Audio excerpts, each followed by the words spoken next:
नमस्कार दर्शकों, स्वागत करता हूं आप सभी का अपने चैनल पर। उम्मीद है आप सभी अपने घरों में सुरक्षित होंगे और कोविड के प्रिकॉशंस का पालन कर रहे होंगे। हाँ। करिए, कंडीशन काफ़ी क्रिटिकल है।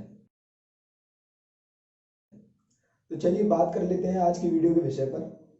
आज की वीडियो के हमारे विषय हैं लुधियाना का वो नौजवान जिसने तमाम राष्ट्र हित में होने वाली क्रांतिकारी गतिविधियों में महत्वपूर्ण भूमिका निभाई और देश हित में राष्ट्र के युवाओं में इस अग्नि को बनाए रखने के लिए 24 साल की छोटी सी उम्र में अपने आप को फांसी के फंदे पर चढ़ा दिया। जी हाँ, मैं बात कर रहा हूँ अमर शहीद सुखदेव थापर की। 15 मई 1907 को लुधियाना में जन्मा ये नौजवान शुरू से ही क्रांतिकारी गतिविधियों में तल्लीन रहता था और उसकी विचारधारा शुरू से ही क्रांतिकारी थी। अच्छा, इनके विचारों पर इनके ताऊजी जो थे अचिंतन राम, उनका बहुत गहरा प्रभाव था क्योंकि वे भी एक क्रांतिकारी थे और उनका जेल में आवागमन लगा रहता था।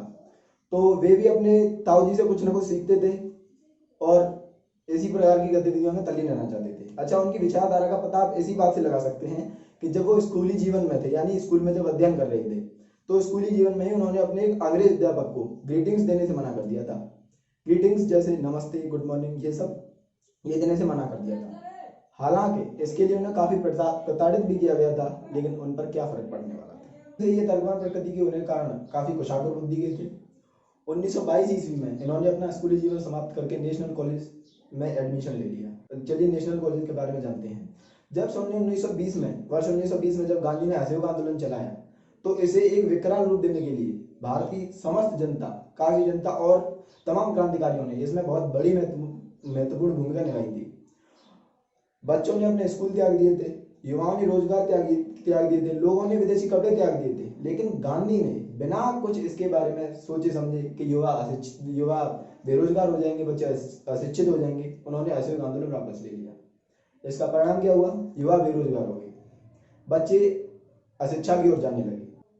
बस इसी अशिक्षा से उभारने के लिए लाला लाजपत राय जी ने नेशनल कॉलेज की स्थापना की थी। अच्छा, इसी बात से ये स्पष्ट हो जाता है कि नेशनल कॉलेज का जो वातावरण था वो पहले से ही बहुत क्रांतिकारी था, क्योंकि उसमें वही क्रांतिकारी और वही सब बच्चे थे जो अंग्रेजों के स्कूल को छोड़ चुके थे, अंग्रेजी माध्यम के स्कूल को छोड़ चुके थे।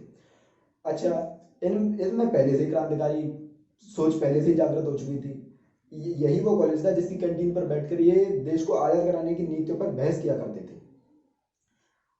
और जो जयगोपाल थे वो इनके कॉलेज के साथ के ही बड़े ही अच्छे, बड़े ही घनिष्ठ मित्र थे। और कॉलेज में ही एक उत्सव के दौरान इनकी मुलाकात भगत सिंह से हुई। अच्छा, कॉलेज जीवन में ही मतलब क्रांतिकारी स्वभाव के होने के कारण ये चाहते थे कि युवाओं को मैं देश की स्वतंत्रता के लिए जागृत करूं, उनमें नए भाव पैदा करूं राष्ट्र हित के। अच्छा, इसी कार्य को सफल बनाने के लिए और आगे तक ले जाने के लिए इन्होंने वर्ष 1926 में अपने कुछ साथियों के साथ मिलकर नौजवान भारत सभा का आयोजन किया और उसके उद्देश्य को काफी हद तक इन्होंने परिपूर्ण भी कर लिया था। अच्छा, अपनी जो भावनाएं जो जागृत थी उन्हें एक नई दिशा देने के लिए, एक सही दिशा देने के लिए इन्होंने एचआरए को ज्वाइन किया। इन्होंने, इनके साथी भगत सिंह ने, जयगोपाल ने और कईयों ने एचआरए को ज्वाइन किया। एचआरए क्या था? एचआरए था हिंदुस्तान रिपब्लिकन एसोसिएशन। अच्छा, एचआरए कोई कांग्रेस जैसी पार्टी नहीं थी कि अब रहने दीजिए, आप भी जानते हो। चंद्रशेखर आजाद की अध्यक्षता में बनी एक क्रांतिकारी पार्टी थी जिसमें चंद्रशेखर आजाद, अशफाक उल्लाह खां, राम प्रसाद बिस्मिल, भगत सिंह, राजगुरु, सुखदेव, बटुकेश्वर दत्त, ऐसे तमाम ही क्रांतिकारी, महान क्रांतिकारी उपस्थित थे। और एचआरए के उद्देश्य में कुछ बढ़ोतरी करके एचआरए, हिंदुस्तान रिपब्लिकन एसोसिएशन का नाम बदल के हिंदुस्तान सोशलिस्ट रिपब्लिकन एसोसिएशन कर दिया गया। एचआरए में इनका जो योगदान था वो अविस्मरणीय था।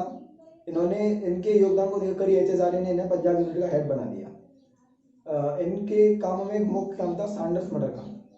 जब वर्ष 1928 में साइमन भारत आया तो उसका काफी कड़ा विरोध हुआ और उसको विरोध में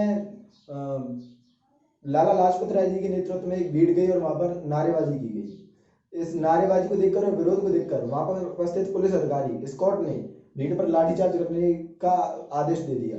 अच्छा, इसी लाठीचार्ज में लाला लाजपत राय जी पर इतनी लाठी बरसाई गई कि इन लाठियों के कारण उनकी मृत्यु हो गई। उनकी मृत्यु पर न ही कांग्रेस, ना ही किसी विशेष पार्टी, ना ही सरकार, ना ही प्रशासन, ना ही पुलिस की कोई कड़ी कार्रवाई होने के कारण एचएसआरए ने बदला लेने की योजना बनाई। इस योजना के अंतर्गत शिवराम राजगुरु और भगत सिंह को दोनों को मिलकर स्कॉट की हत्या करनी थी, परंतु दुर्भाग्यवश जहां से स्कॉट गुजरने वाला था उस दिन वहां से सैंडर्स गुजरा और इसी गलतफहमी में भगत सिंह और शिवराम राजगुरु ने उसकी गोली मारकर हत्या कर दी। इसी दौरान सुखदेव ने ही उन्हें लाहौर से सुरक्षित निकलने में मदद की थी और इसी कारण उन्हें सैंडर्स मर्डर कांड का मास्टरमाइंड माना जाता था, जो उनकी फांसी के लिए एक बड़ा कारण भी बना। सुखदेव ने जतिन्द्रनाथ दास से बम बनाना सीखा और बम बनाने की फैक्ट्री लगाई। जब भगत सिंह और बटुकेश्वर दत्त ने संसद में बम फोड़कर अपनी गिरफ्तारी दे दी तो कुछ समय बाद इनकी बम की फैक्ट्री पर भी छापा पड़ा, जिसमें इन्हें गिरफ्तार कर लिया गया। जब पुलिस ने इन पर डंडे बरसाए और प्रताड़ित किया तो इनके कुछ साथी इस प्रताड़न को सहन न कर पाए और उन्होंने गवाही देने का फैसला किया, जिसमें फणीश्वरनाथ घोष और इनके परम मित्र जो थे जय गोपाल वो भी शामिल थे। इसके पश्चात कोर्ट में केस चला। सुखदेव और भगत सिंह दोनों ही न्यायाधीश पर एक कड़े प्रवक्ता की तरह बरसते थे और उनके कथन दूसरे दिन अखबार में छापे जाते थे, जिससे अन्य युवा भी प्रेरित होते थे। बस इसे ही देखकर कायर अंग्रेज सरकार ने एक नया कानून लॉन्च कर दिया कि अब न्यायालय में सुनवाई बिना आरोपी के हो सकती है, यानी ना आरोपी होगा, ना उसकी कोई सुनवाई होगी, ना उसकी कोई वकील होगा, ना ही दलील होगी। आरोपी जेल में होगा और उसका केस कोर्ट में चलता रहेगा। कोर्ट में केस चला और अंत में भगत सिंह, शिवराम राजगुरु और सुखदेव थापर तीनों को फांसी दे दी गई, जिसमें सुखदेव को सैंडर्स मर्डर कांड का मास्टरमाइंड भी बताया गया और उनके अन्य साथियों को भी कुछ साल की जेल हुई। और कायरता की सीमा गोरी सरकार ने यहाँ पार कर दी। जो फांसी की तारीख 24 मार्च रखी गई थी, वहां 24 मार्च को फांसी में देकर 23 मार्च 1931 को तीनों नौजवानों को फांसी के फंदे पर लटका दिया गया।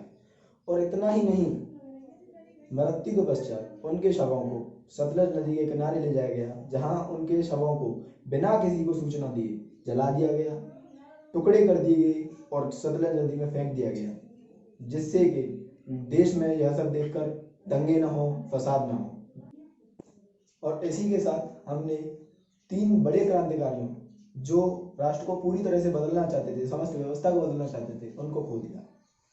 खैर, उनके सपनों का भारत तो आज भी हमारे पास नहीं है, परंतु चलिए अब बात कर लेते हैं कि अब हमारे पास उन्हें याद करने के लिए क्या बचा है। हुसैनीवाला में जहां पर इन तीनों नौजवानों को फांसी दी गई थी, आज वहां पर नेशनल मार्टियर्स मेमोरियल स्थित है, जहां पर बड़े बड़े नेता और पॉलिटिशियन श्रद्धांजलि देने के लिए पहुंच जाते हैं।